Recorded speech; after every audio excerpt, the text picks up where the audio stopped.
The key to success is self-confidence. The key to self-confidence is preparation. With those words of Arthur Ashe, a former American tennis player, I welcome you to Secrets of Public Speaking. My name is Joseph Jacob.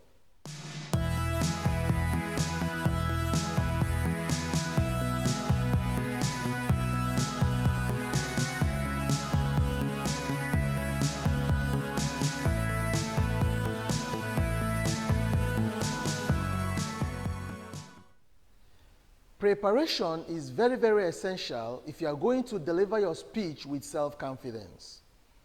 In preparing, the first thing we need to do is to get a topic for our speech. Most times, our topic is given to us, but in few occasions, we may be asked to choose our own topic. In choosing our own topic, we must be very careful not to let the desire of getting a very simple topic and a topic we can deliver with enthusiasm to overshadow the important fact that our topic should be in tandem with the event. If we are asked to deliver a speech in a board of directors meeting, our speech definitely will be different from when we are asked to speak in a youth conference. So as we choose our topic, that is if we are asked to do so, we need to bear in mind that our topic must be in line with the event. Now, let's assume that we've gotten the topic. The next thing we need to do is to understand the topic very, very well. You know, if you don't understand the topic very, very well, the effect will be that you will prepare a speech that will be out of point from the main topic you expected to deliver. So you must take your time to understand your topic very well and to stay on course as you prepare for your speech. Let's assume that your topic is the challenges of democracy in Africa. If you look at this theme, there are basic things you need to bear in mind. This theme is talking about Africa as a continent. So even if you choose to talk about democracy outside Africa, it must be sparingly and it must be as an example to compare to what is obtainable in Africa.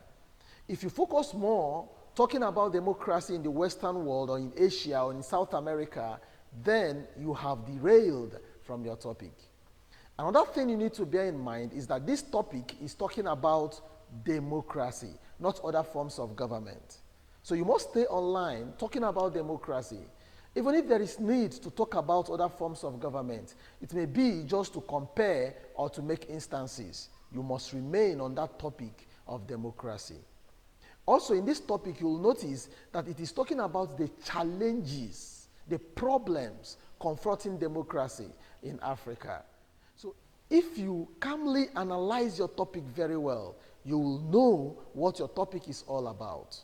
Once you've known what your topic is all about, there are other things you need to do.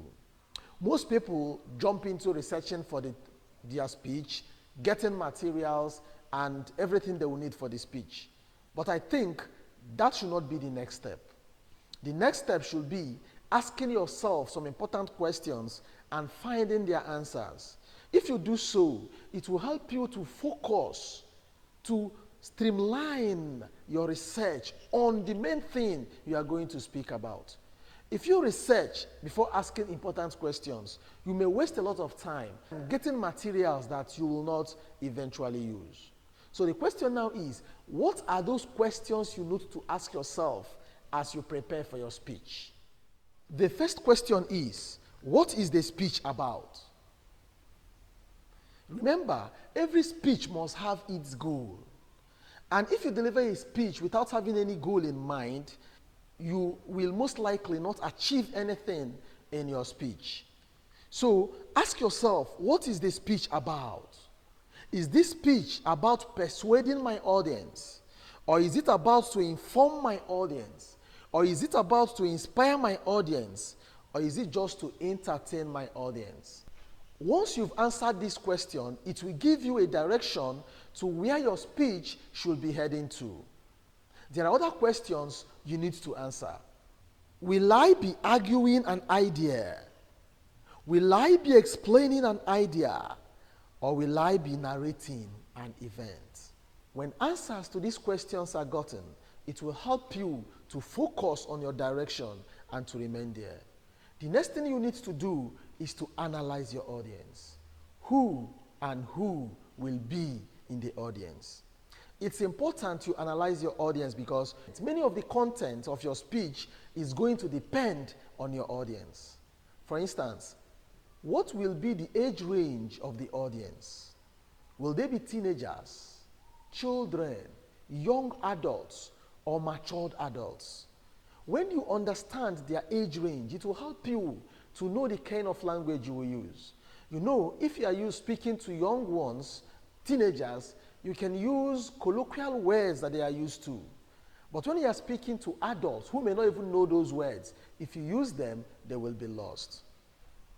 The next question you need to ask is, how much formal education do they have? Do they stop at primary school, secondary, or did they attend tertiary education? Or do they not have formal education at all? If you know their level of education, it will help you in your choice of words and expressions. You know, the words you use for university graduates will be different from the words you will use for those who attend only primary school or those who have no formal education at all. So it's important you know their educational qualification because it will help you in making decisions as you choose the words and expressions you will use for your speech. Another important thing you need to know about your audience is, what is their religion? What is their culture? You may be surprised that I talked about religion and culture. Even when your speech is not about religion or people's culture, it's important you know their religion, their culture, their norms and values, because it will determine the type of examples you will give. It will determine what you use as illustration. If you don't know these things, you may use examples or illustrations that will offend some segments or even all of your audience. And once your audience are angry with you, all you are doing is waste of time because they will no longer be interested in your speech. That is why it is very, very important. You know their religion, you know their norms and values, you know their culture. It will help you to know what to say and what not to say. The next question you need to find answer to is, what do my audience already know? Why is it important? Let me give you an illustration. If you're living in a big city and your friend is coming into the city for the first time, and your friend tells you that if I enter the city, I will call you so you direct me on how to get you. When your friend gets to the airport, he decides to look for a restaurant where he will eat. He left the airport to the restaurant and take a meal. And after taking his meal, he now calls you. And you assume that your friend is in the airport, and you start giving him direction from the airport, while the airport is few kilometers away from the restaurant where he took his meal. Will he get your direction? So you don't assume that the audience must have known one or two things. You must try to know what they know already, because it is from what they know that you are going to take them to where you want them to be. So try to analyze, what will this audience know? But someone might ask, you're going to speak to an audience you don't know. So how are you going to know what they already know? When you are analyzing your audience, we've talked about their age. If you are speaking to teenagers, there are things you know they should know. If you are speaking to adults, there are things naturally you know they should know. So those things they know, you start from there and then you build your speech. That will help you to carry them along. Imagine you start your speech from a point where your audience don't even know. They will be lost from the beginning, and throughout your speech, they will not go along with you. That is very, very disastrous. There are other questions you need to know about your audience. For example, what do I want my audience to do after this speech? Do I want them to change their thinking or their way of doing things? Do I want to sustain what the audience already know? Do I want to change their idea? Do I want to persuade them to follow another course of action? All of these questions will help you to be on course as you now make research, get materials for your speech.